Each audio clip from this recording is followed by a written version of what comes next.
Hello! I've had so many students that have trouble with getting Khan Academy linked up to my classroom that I wanted to go through just step by step what you need to do to make sure I can see your Khan Academy. So if I go to Khan Academy and I'm logged in, right now is my son. Okay. But let me just show you. If we were doing it from the beginning, log in. Okay, and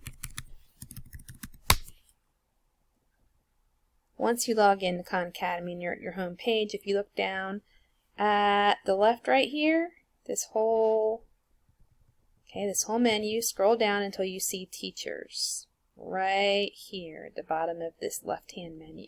You're going to click that and it'll say My Teachers and Tutors.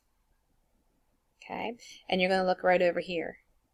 Your teachers. On older versions of the app, I think it says Your Coaches. Either way, it's fine. You just want to make sure my name is there, Amy Hurley. Okay.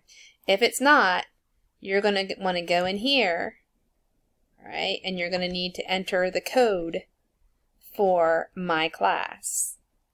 All right. So whatever that code is, you're going to enter it here. Okay, and I can give you, it depends on what hour you're in as to what code is, so I can give you that code if you reach out to me. So you enter it in there and click join the class, and then my name will be showing up right there. All right, so if I ever reach out to you and say, look, your work is not showing up on my Khan Academy screen, please go make sure you're logged in and make sure I'm showing up as your teacher or your coach. These are the steps that you need to take in order to make sure, because I have to be here. You have to be in my class, and I have to be one of your teachers or coaches on Khan Academy before I can see your work. And I need to be able to see your work if you want a grade for your work. Okay, reach out via Remind, Google Classroom, or email if you have any more questions. I hope that was helpful.